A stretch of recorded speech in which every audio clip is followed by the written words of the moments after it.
The biggest misconceptions about drones, that is coming up next.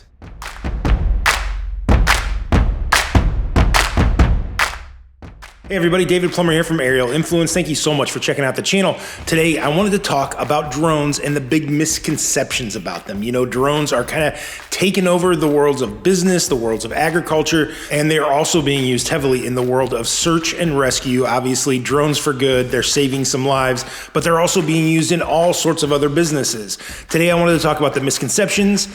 Let's get started. Drones are spying on me. Let's be real here, people. I don't think that any of us are interesting enough to be worried about people flying drones outside of our windows, trying to get a look. I mean, really, you'd probably hear it anyway, right?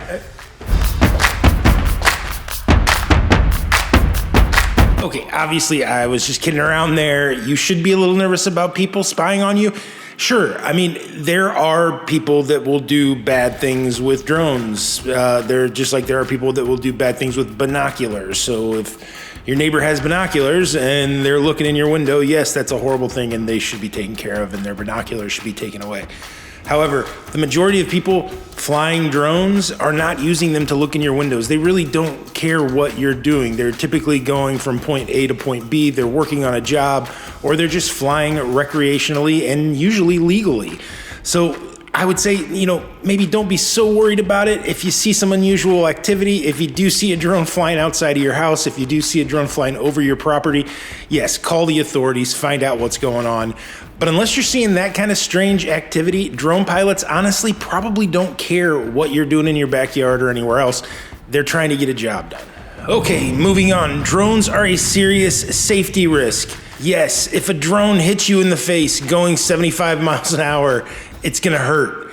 Is it gonna kill you? Probably not. In fact, the FAA has done tests on this. They've literally taken drones and flown them directly into the heads of those crash test dummies. And they've concluded that there's a very, very, very small chance that you're gonna get killed by a drone hitting you from the sky.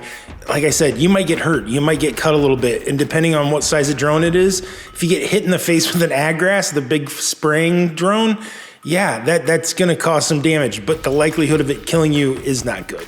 Up next, drones are gonna take my job. All right, so new technology comes along. People that are working in any industry, they get a little bit nervous because this new technology is coming along and they don't know how it's gonna affect their current job. We understand, we know people in all sorts of industries are a little bit nervous about drones, but we encourage you to look at these as tools. Just an additional tool in your toolbox. It's not trying to take your job. A drone pilot is not coming along and trying to swipe up and steal your inspection job. What you need to be thinking about is, do I need to get a 107 pilot's license so that I can add this powerful tool into my toolbox? Really important. You can't look at this as something that's gonna take away your job. You have to look at this as something you can use in your job to make your job more efficient, to save you money, to save you time, and to honestly make you more marketable in your industry. Up next on our list of biggest misconceptions about drones, it's too hard to get certified. So I guess this one sort of depends on who you are and what kind of a drone pilot you're trying to become. If you're just trying to be a regular drone pilot, you're gonna need your 107 license. And that is basically like a driver's license test. You have to study for it. Most people are not gonna know the common terminology that like a typical airline pilot is gonna know, but we have to know that information for the FAA 107 test. So yeah, you do have to do studying for it. There's some great resources out there. We can help you find those to help you get ready for that test. There are also lots of companies out there that are claiming they can guarantee that you're gonna pass the test. Be very careful about the ones you go to. Now, if you wanna do something with drones in the agricultural world, like say you wanna spray pesticide from a drone, that is a lot more complicated. You're gonna have to get an FAA 137 certification that's gonna allow you, that's gonna give you the ability to actually spray dangerous cargo from that drone. The people that already have their 137 certification are your crop dusters. So your traditional aerial applicators, they've already got that taken care of. So really a spraying drone would make a ton of sense for them because they've already gone through all the work to get the certification they need. Now this can be used as a tool for them to get to maybe places they weren't able to reach before in their airplane. If you don't already have your 137 certification, it is a long process, it's a legal process.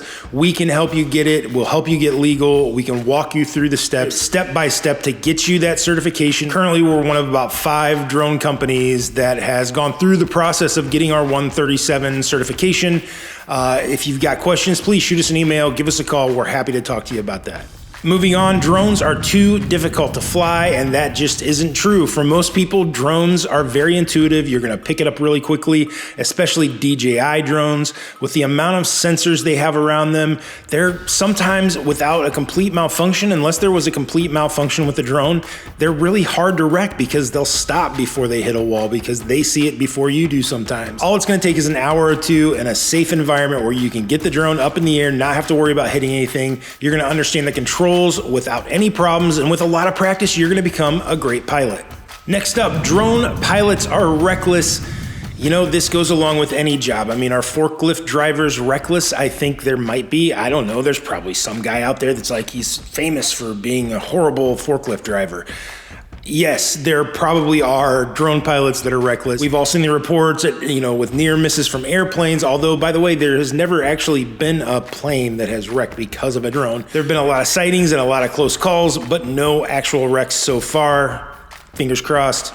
But I think what you're gonna find is certified 107 drone pilots are pretty responsible people. They've gone through the process of getting that license, taking the test, making sure they know what the rules are, making sure they know what the capabilities of their drones are so that they're not pushing them too far, so that they're not putting themselves, their drone, or other people in danger, that they're following the FAA 107 rules. That's who your typical 107 drone pilot is. Now, yes, there are consumer drones out there.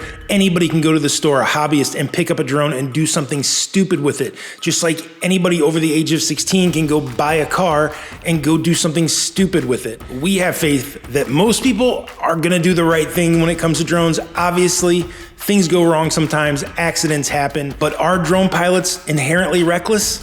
No. And our final misconception about drones, if there's a drone flying over my house, I can shoot it down. You can't do that. Say a drone's flying over aerial influence. It's not one of our drones, but it's hanging out there, it's hovering. What am I supposed to do? Do not pull out a gun and try to shoot it down. Why? It's against the law, and the FAA runs that airspace, which means it's a federal offense. So don't shoot that drone down, whatever you do. Call the authorities. I know it's not always easy tracking down these pilots, but do not shoot the drone out of the air. You can get into a lot of trouble for that. And you know what? If you're a pilot, don't be hanging over people's houses. All right, guys, thank you so much. We appreciate you checking out the channel. If you've got questions or comments for us, leave them below. We'll see you next time.